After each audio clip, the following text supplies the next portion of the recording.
Welcome to Ethiopia Today. Our presentation covers the following areas. Scholars emphasize need for work culture focused on productivity and competitiveness. NATO chief vows to settle Turkey's concerns over expansion. Ethiopia and Saudi Arabia discuss ways to expand trade and investment between the two countries. Nigeria to include 83 million poor people in health insurance scheme. Scholars says no shortcuts to Ukraine's EU membership. Africa to pass the 300 million mark for COVID-19 vaccinations. Religious leaders urge Kenyans to vote wisely in August elections. Ireland and Liberia to establish military-to-military relations. The details are as follow, and we invite you to stay tuned. Scholars emphasize need for work culture focused on productivity and competitiveness. Developing a work culture that focuses on enhancing productivity and competitiveness is essential to cope up with the ongoing global economic crisis, scholars in the fields of economic science and technology said. Industrial engineering and technology expert Professor Daniel Kito and Ethiopian economy researcher Tamrat Haley noted at a forum titled National Productivity yesterday. The professor explicated about the international situation that has extremely tested the economies of countries for some time at the forum organized by the Office of the Prime Minister. He cited the recent conflict between Russia and Ukraine as an example, adding that the war has created instability of global market and general economic activity. To overcome the challenge, many countries are exploring various alternatives. Professor Daniel pointed out that as Ethiopia is also a victim of the global crisis, it should give special attention to pursue different alternatives and prevail by pursuing various solutions. According to him, emphasis should be given to improving national productivity in order to withstand global pressures in a sustainable manner. The attitude and psychological makeup of work ethic has to also be improved, especially the culture of productivity and competitiveness in institutions. Through this, it is possible to build an economy that can withstand the fluid international situation, the professor stressed.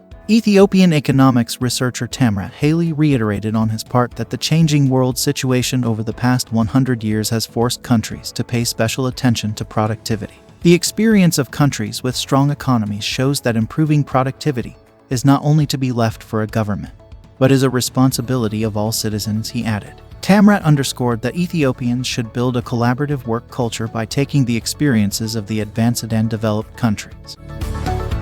NATO chief vows to settle Turkey's concerns over expansion. Jens Stoltenberg, Secretary General of the North Atlantic Treaty Organization NATO, on Thursday pledged to address Turkey's concerns on Finland's and Sweden's applications to join the military alliance, Sinhua reported. We are addressing the concerns that Turkey has expressed, he said at a press conference held jointly with his host Danish Prime Minister Mette Frederiksen. Finland and Sweden have decided to apply for NATO membership. Turkey has said it opposed the two Nordic states' accession to the military alliance. Stoltenberg said that the applications by Finland and Sweden to join NATO will be handled in a coordinated manner as the security interests and concerns of all allies need to be taken into account.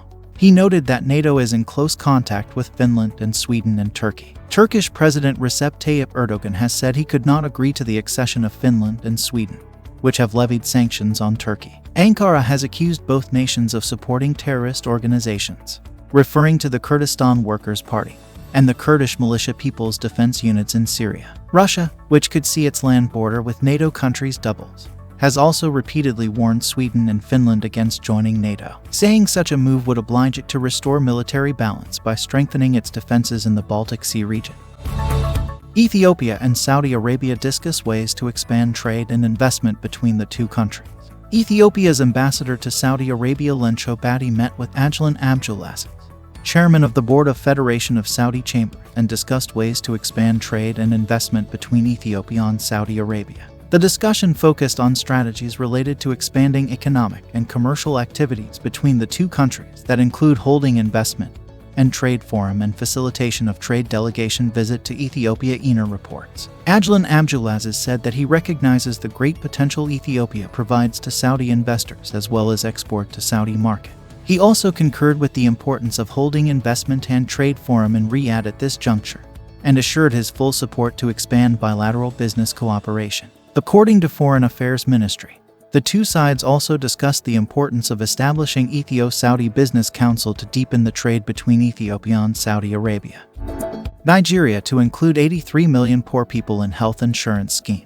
Nigerian President Muhammadu Buhari has said at least 83 million poor Nigerians are set to be covered in the National Health Insurance Scheme, in a bid to achieve universal coverage. Buhari made the statement while signing into law the recently passed National Health Insurance Authority Bill 2022 in Abuja on Thursday. He said a fund will be set up to ensure coverage of 83 million poor Nigerians who cannot afford to pay premiums as recommended by the Lancet Nigeria Commission. According to the Nigerian leader, the National Health Insurance Authority will collaborate with state government-run health insurance schemes to accredit primary and secondary health facilities and enroll Nigerians into the scheme in order to ensure the delivery of quality health care. The new law also enables the National Health Insurance Authority and state governments to develop information management systems and digital records for better data collection, monitoring, and quality assurance.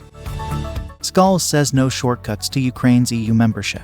German Chancellor Olaf Scholz said on Thursday that there would be no shortcuts to Ukraine's bid to join the European Union. The European Commission is expected to complete its initial assessment of Ukraine's EU membership application by the end of June, Scholz said in his address to the Bundestag, the lower house of the German parliament. Not allowing shortcuts on the country's road to the EU, however, is an imperative of fairness towards the other countries of the Western Balkans, Scholz said. Accession to the EU can take several years. The Western Balkan countries of Montenegro, Serbia, Albania, and North Macedonia have been recognized candidate countries for between 8 and 17 years. Last week, French President Emmanuel Macron also dampened Ukraine's hopes for a quick EU accession.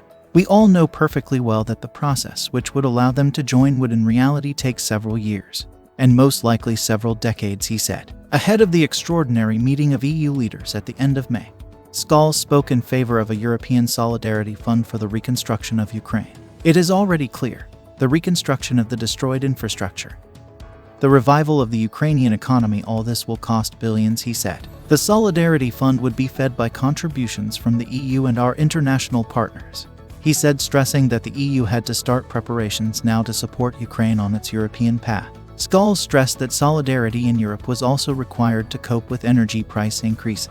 At the European level, the main concern is to ensure that there are no bottlenecks in energy supply in individual member states. To avoid energy shortages, Germany must become independent from fossil energy and expand the trans-European energy networks, Scholz said, praising the progress that was made together with Denmark, Belgium, and the Netherlands.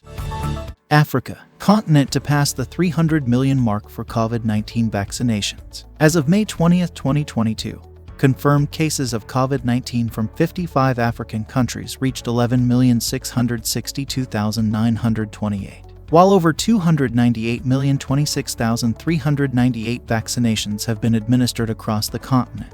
All Africa reports. Reported deaths in Africa reached 253,590, and 9,766,659 people have recovered. South Africa has the most reported cases of 3,915,258, and 100,898 people died. Other most affected countries are Morocco 1,166,224, Tunisia 1,041,789, Egypt 515,645, Libya 501,904, Ethiopia 471,145, and Kenya 324,129. Kenya. Religious leaders urge citizens to vote wisely in August election. Religious leaders in the country have urged Kenyans to diligently assess and vet candidates contesting for different seats to make informed choices during the August 9th polls, Capital FM reported. Speaking to journalists Thursday, the Dialogue reference group made up of Muslims, Christian, and Hindu religious leaders advised Kenyans to be wary of leaders who incite them to engage in violence or any other acts of lawlessness before, during, and after the elections. We must not allow ourselves to be used by people who only want to be used by people who only want to be elected so as to enrich themselves with public resources, Mombasa Catholic Archbishop Martin Kivuva said in a joint statement. The religious leaders asked President Uhuru Kenyatta not to take sides while exercising his right to support candidates of his choice in the upcoming polls. We continue to urge the president, as the symbol of national unity, to balance his right to support candidates of his choice with the duty to assure all Kenyans that the state will not unduly influence the electoral process, Kivuva said. Kivuva further asked all state officers to desist from engagement in political activity, as per the Constitution in reference to different cabinet secretaries, including Interior CS Fred Machiae, his ICT counterpart Joe Mucheru, and Defense CS Eugene Wamala, who have been widely criticized for their involvement on campaigns. Kiviva reminded all registered voters to ensure they have verified their voter registration details in order to fulfill their right to vote. On his part, the Supreme Council of Kenya Muslims Deputy Secretary General Hassan Ol-Nato asked all aspirants to accept the results announced by Independent Electoral and Boundaries Commission after the August polls or seek redress in court if aggrieved. The religious leaders asked Kenyans to exercise peace and harmony during the electioneering period to ensure a peaceful election. Ireland and Liberia to establish military-to-military relations. Ireland ambassador accredited to Liberia, but with residence in the Republic of Sierra Leone. Ambassador Clary Buckley has assured the Minister of National Defense Major General Daniel Zion of her country's willingness to establish strong military ties with the armed forces of Liberia, especially in the area of peacekeeping.